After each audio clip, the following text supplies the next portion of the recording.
Bem-vindo. O seu resumo você encontra aqui. Agora vamos para o recap.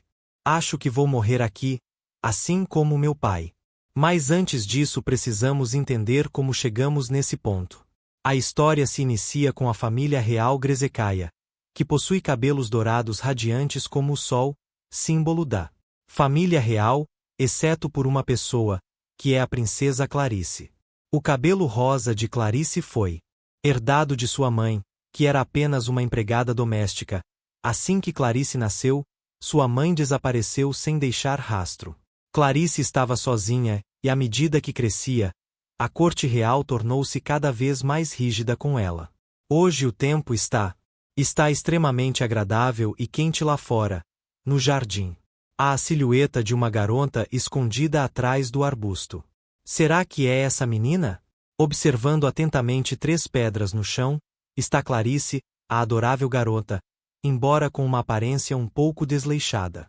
Com olhos brilhantes e redondos, descobrindo com entusiasmo as belas pedras espalhadas pelo chão, ela murmurou para ela mesma pergunta: quer que eu lhe apresente meu amigo?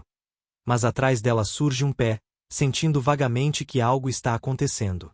Vindo por trás, Clarice se assusta e se vira completamente.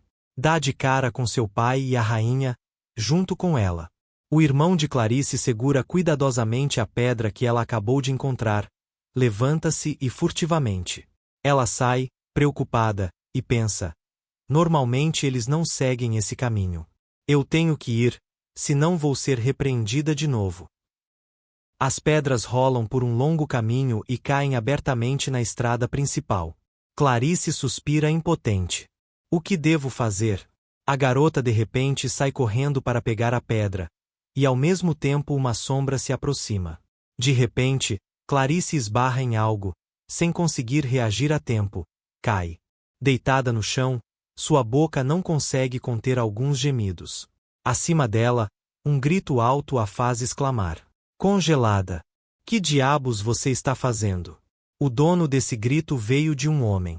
Clarice o que acha que está fazendo?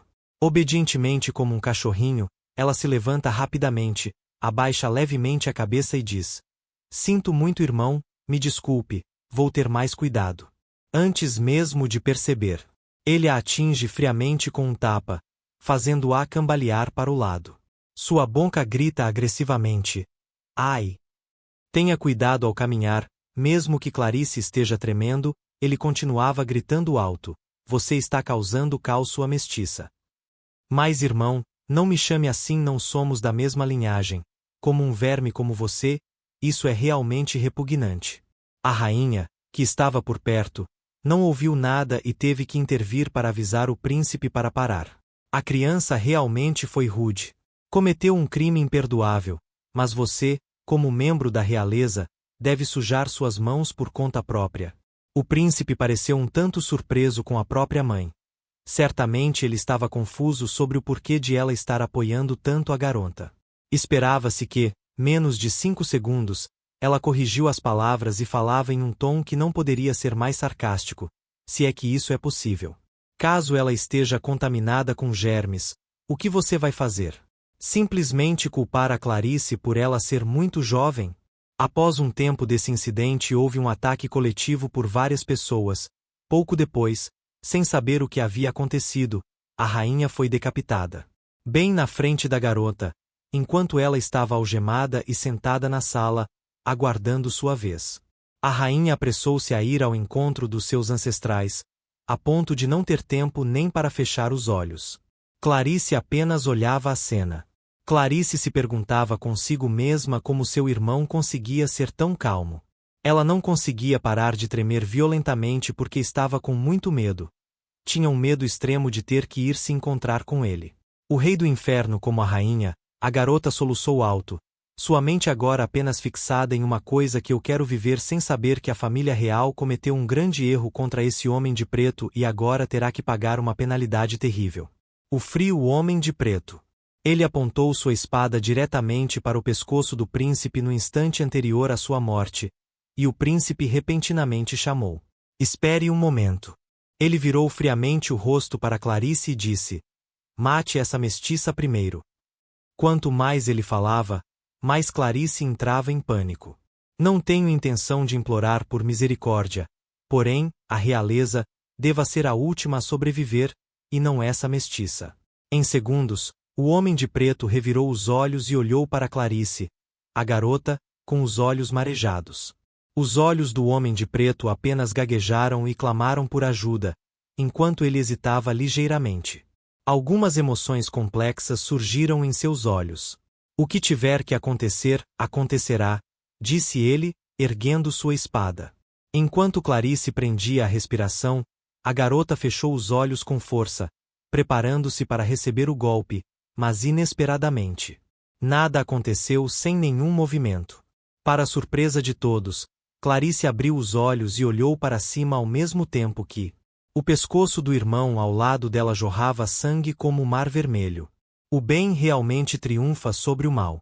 Calcular demais acabará se voltando contra você. De repente, um homem de cabelos compridos, com um ar um tanto bonito e com uma aparência elegante, aplaudiu como se estivesse assistindo a uma peça de teatro e então disse em voz alta: a filha mestiça se tornando a última sobrevivente, boa ideia.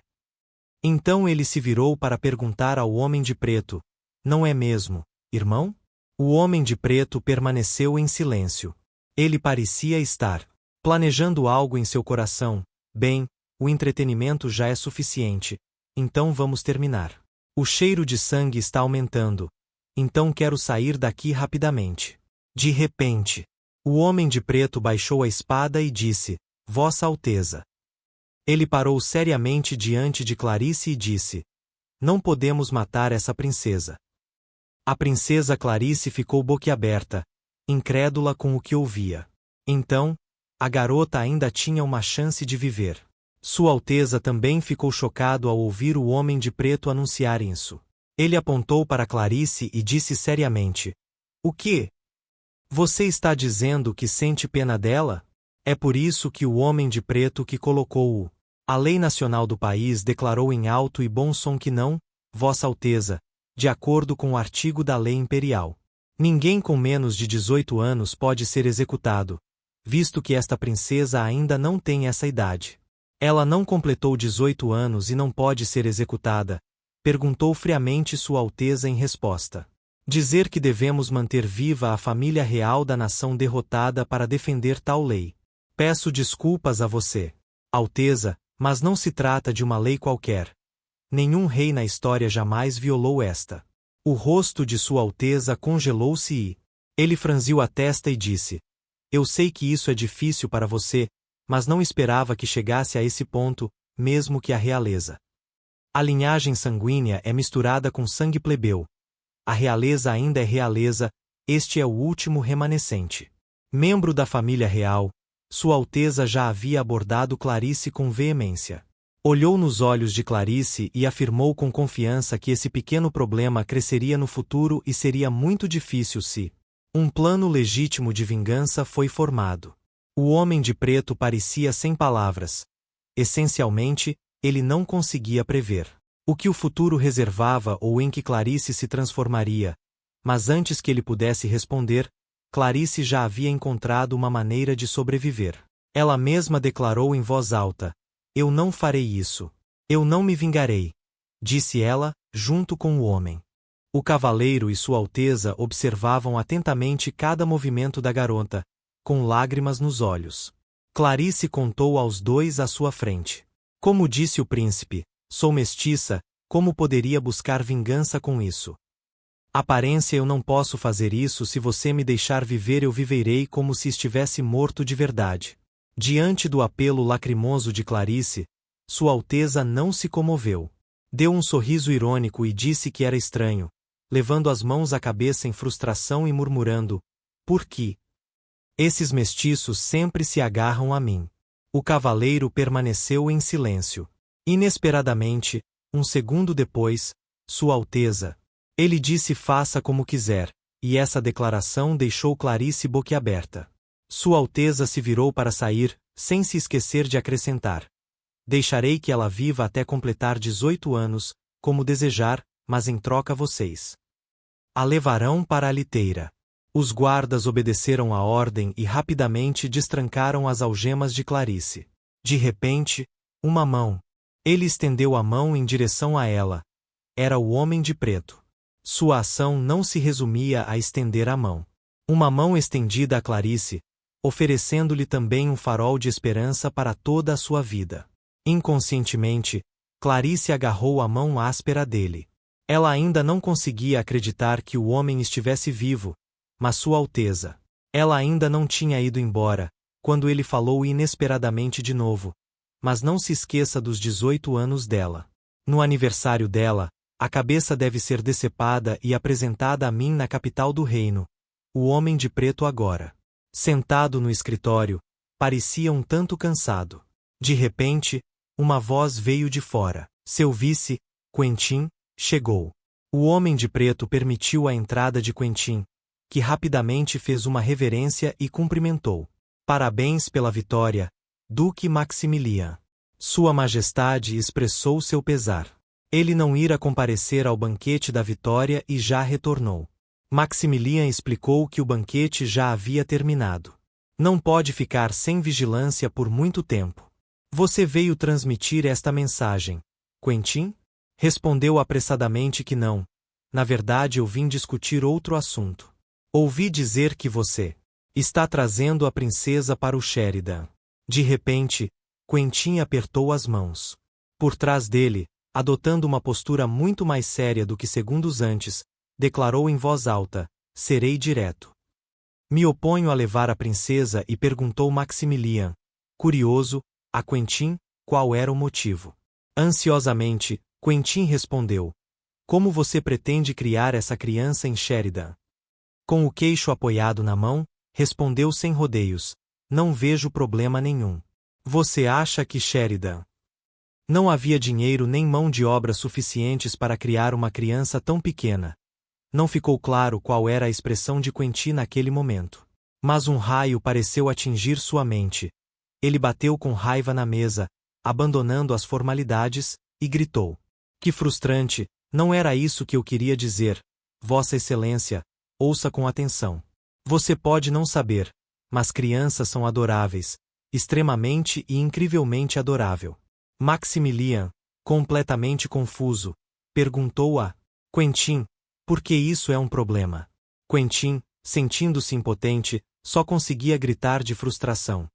Se você criasse uma criança tão adorável por anos, é claro. Você desenvolverá sentimentos por ela, aquela criança adorável, alimentando-a, colocando-a para dormir, observando-a crescer dia após dia com o afeto de um tio. Realmente poderia matar a criança por quem você passou a ter tanto carinho no aniversário de 18 anos dela? Decapitá-la e oferecer sua cabeça à Sua Majestade. Eu absolutamente não posso fazer isso. Mas Maximilian manteve-se firme em sua decisão e ignorou as palavras de Quentin, afirmando: sentimentos que são ridículos. A princesa é uma criminosa de guerra. Ela só está viva por causa das leis. Mesmo sendo um criminoso de guerra, nada muda. Você realmente seria capaz de matá-la no dia do seu aniversário de 18 anos? Sem qualquer dúvida, ele afirmou com convicção: sim, Quentin. Percebendo que a situação era irreversível, ele ajustou levemente os óculos por dentro. Meu Deus, seria melhor matar a princesa, agora mesmo. De repente, o pé de alguém apareceu vagamente. Ao ouvir as palavras de Quentin, eles se assustaram. O fato de Clarice ter aparecido ali foi, de fato, uma grande coincidência ao deixar a bolsa cair em suas mãos. Ao ouvir acidentalmente a conversa sobre si mesma, a menina ficou apavorada, com os olhos arregalados e o rosto à beira das lágrimas. Seu corpo inteiro tremia e a única frase que surgia em sua mente era: eu vou morrer agora.